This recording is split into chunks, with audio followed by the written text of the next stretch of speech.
Unang Samuel, Kabanata 24. Nang magbalik si Saul mula sa pagtugi sa mga Filisteo, may nagsabi sa kanyang si David ay nasa ilang ng En-gedi. Kaya kumuha siya ng 3,000 mahuhusay na kawal mula sa Israel at isinama ang mga ito sa paghahanap kay David sa kaburulan ng may ilap na kambing. Nang mapatapat sila sa isang kulungan ng tupa sa tabi ng daan, dumumi si Saul sa loob ng kuweba sa tapat ng mga kulungan ng tupa. Nagkataon namang si David at ang kanyang mga tauhan ay nagtatago sa loob ng kuwebang iyon. Sinabi kay David ng kanyang mga tauhan, "Ito na ang katuparan ng sinabi ni Yahweh na, ibibigay ko sa iyo ang iyong kaaway at maaari mong gawin sa kanyang gusto mo." Dahan-dahang lumapit si David at pinutol ang laylayan ng kasuotan ni Saul. Nang magawa niya ito, inusig siya ng kanyang budhi, sapagkat para na niyang nilapastangan ng hari.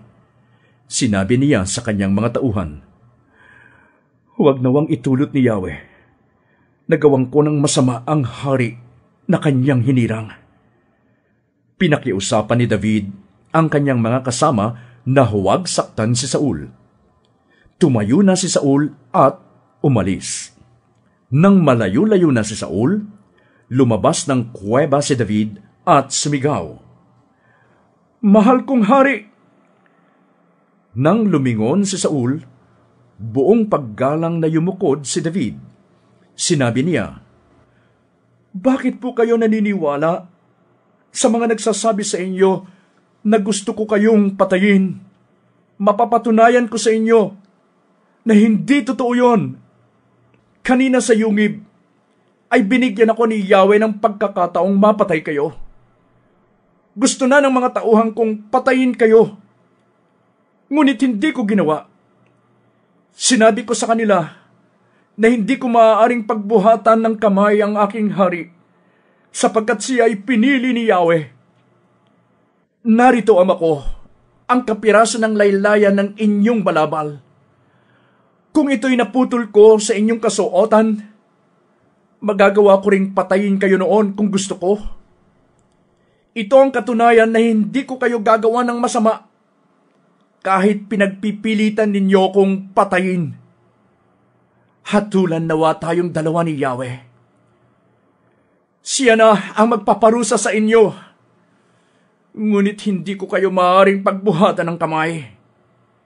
Gaya ng kasabihan ng matatanda, masamang tao lamang ang gumagawa ng masama, kaya't hindi ko kayo pagbubuhatan ng kamay. Sino ba ako upang hanapin ang hari ng Israel? Isang patay na aso o pulgas lamang ang aking katulad. Si Yahweh nawa ang humatol sa ating dalawa. Magsiyasat nawa siya at ipaglaban ako at iligtas sa iyong mga kamay."